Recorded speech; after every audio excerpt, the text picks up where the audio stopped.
Pemirsa, terima kasih Anda kembali bersama kami.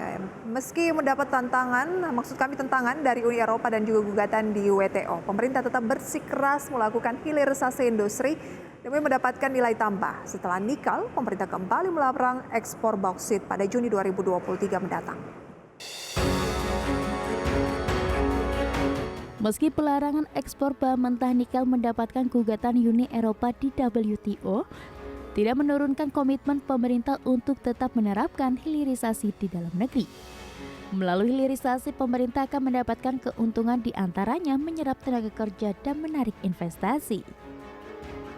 Indonesia sudah menghentikan ekspor biji nikel ke Uni Eropa sejak tahun 2020 hingga sekarang. Kebijakan tersebut diambil dengan mempertimbangkan bahwa nilai ekspor akan lebih menguntungkan apabila biji nikel diubah dengan komoditas yang lebih bernilai. Di tengah ancaman resesi global di mana ekonomi sejumlah negara mengalami perlambatan, hilirisasi industri menjadi solusi bagi Indonesia. Jika beberapa komoditas tambang dilakukan hilirisasi atau komoditas lain juga seperti itu, tidak menutup kemungkinan keinginan Indonesia untuk menjadi negara maju akan tercapai. Berbagai sumber, IDX Channel.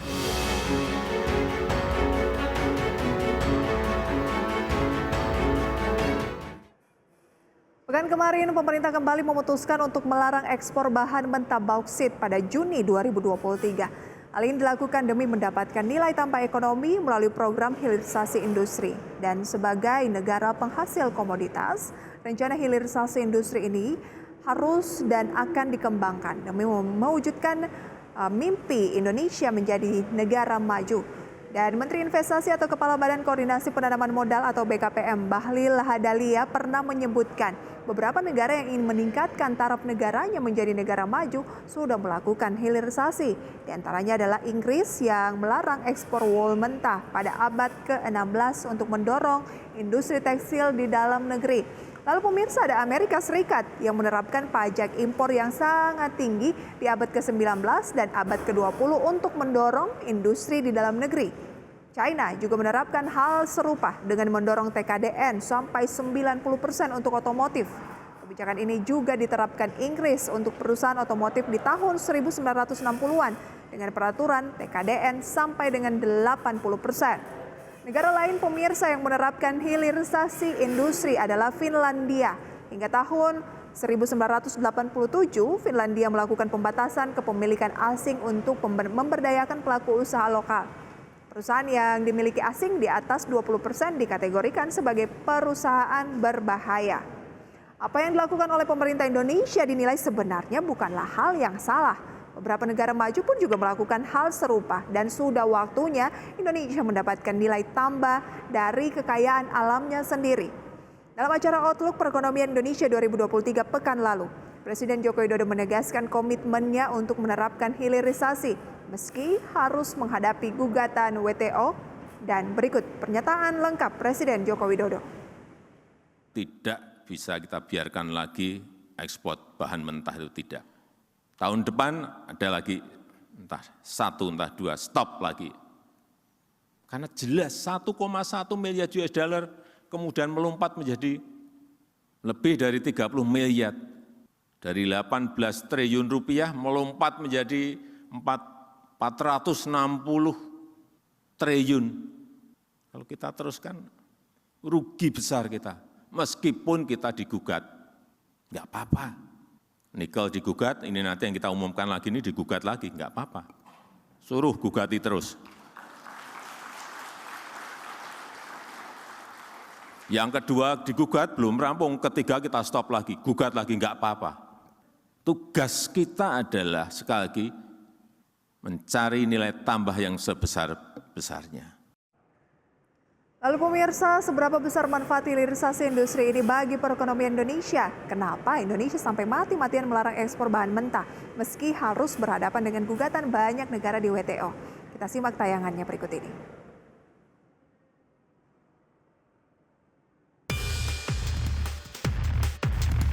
Meski mendapat banyak tantangan dari beberapa negara, Indonesia tetap bersikeras menerapkan hilirisasi. Dari sisi ekonomi nasional, pemerintah mengklaim akan mendapatkan banyak manfaat dengan hilirisasi dan industrialisasi. Misalnya hilirisasi pada nikel telah mampu meningkatkan ekspor besi baja 18 kali lipat. Di tahun 2014 angkanya sekitar 16 triliun rupiah. Di tahun 2021 langsung melonjak menjadi 306 triliun rupiah. Di akhir tahun 2022 ini sumbangan dari nikel ditargetkan bisa mencapai 440 triliun rupiah. Hilirisasi tersebut mampu menciptakan lapangan kerja, menciptakan nilai tambah, meningkatkan devisa dan membuat neraca perdagangan positif. Kalau kita tidak bisa beranjak dari hilirisasi, maka value tidak bertambah. Oleh karena itu, hilirisasi sebagai komoditas terus didorong oleh pemerintah. Karena itulah, setelah nikel, pemerintah akan mendorong hilirisasi bauksit, tembaga, dan timah. Hal ini tentu untuk mengoptimalkan penerimaan negara dari ekspor sektor minerba. Dalam konteks sekarang ini, tentu hal ini bisa menjadi pemasukan bagi pemerintah di saat perekonomian sejumlah negara melambat, sementara kebutuhan komoditas terus meningkat. Berbagai sumber, iDectional. Kebijakan pemerintah untuk menghentikan ekspor bahan mentah komoditas tambang mulai membuahkan hasil. Kegiatan ekspor bernilai tambah nikel mengalami kenaikan hingga 19 kali lipat. Sampai 2021 kemarin, pemerintah mencatat ekspor dari nikel yang sudah masuk dalam pengolahan dan juga pemurnian mencapai 20,9 miliar dolar Amerika. Sebelum ekspor nikel mentah dihentikan, setiap tahunnya Indonesia hanya mendapatkan 1,1 miliar dolar Amerika saja. Setelah ekspor raw material dihentikan, pemasukan dari ekspor nikel ini mengalami peningkatan atau nilai tambah yang naik secara signifikan. Angkanya mengalami kenaikan pemirsa, namun seperti yang sudah dijelaskan di segmen sebelumnya, keuntungan Indonesia ini mendapatkan perlawanan dari Uni Eropa yang kemudian melayangkan gugatan ke WTO. Kementerian Perindustrian menegaskan hilirisasi tambang yang dilakukan oleh pemerintah Indonesia tanpa kompromi. Dampak positifnya tersebut tentu membuat kinerja neraca dagang Indonesia terus berada dalam tren positif. Ini artinya pendapatan negara dari sektor pertambangan juga mengalami peningkatan yang sangat kuat. Jika pabrik pemurnian dan juga pengolahan mineral lokal atau smelter terus dibangun, tentu saja nilai tambah yang akan didapatkan pemerintah terus mengalami peningkatan. Misalnya pengerjaan untuk smelter konsentrat tembaga di kawasan ekonomi khusus atau JIIPE, Gresik, Jawa Timur. Pengerjaannya mulai dipercepat setelah adanya pelonggaran akibat pandemi COVID-19. Setelah smelter beroperasi, nilai tambah dari Cooper yang selama ini atau selama 50 tahun diekspor secara mentah, nilai tambah diperkirakan akan mengalami kenaikan. Begitu juga dengan bauksit yang rencananya akan dihentikan ekspor raw materialnya. Dari sisi penerimaan negara, sektor pertambangan ini diproyeksikan terus akan memberikan kontribusi yang tentunya signifikan.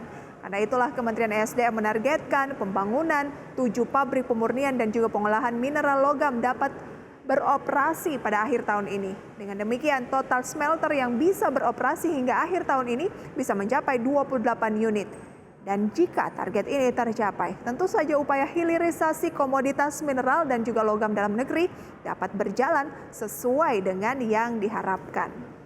Total investasi yang dibutuhkan untuk percepatan pembangunan smelter hingga 2023 angkanya mencapai 39 miliar dolar Amerika Serikat atau setara dengan 437,1 triliun rupiah. Meski butuh anggaran yang besar, komitmen untuk melakukan hilirisasi tetap harus dikejar. Karena tantangan pada tahun depan perekonomian banyak yang melambat dan hilirisasi diharapkan bisa menjadi penyelamat perekonomian Indonesia. Berikut kita simak ulasannya. Di tahun 2023 mendatang, sejumlah negara diproyeksikan akan masuk ke jurang resesi karena perekonomian yang melambat. Indonesia sendiri fundamental ekonominya masih tergolong bagus, hilirisasi yang dilakukan pemerintah bisa menjadi penopang pendapatan negara. Seperti kita tahu, Indonesia merupakan produsen nikel paling besar di dunia. Potensi sektor ini begitu besar untuk menopang ekonomi di tengah ancaman resesi yang menghantui ekonomi global. Karena itulah industri nikel dan komoditas tambang lainnya harus bisa dikelola secara profesional dan transparan. Jangan sampai potensi yang ada nanti akan hanya dinikmati segelintir pihak saja. Hilirisasi merupakan salah satu cara saja untuk memaksimalkan perekonomian. Ketika beberapa sektor mulai melakukan efisiensi, sejumlah perusahaan hilirisasi justru menyerap tenaga kerja baru. Berbagai sumber, IDX Channel.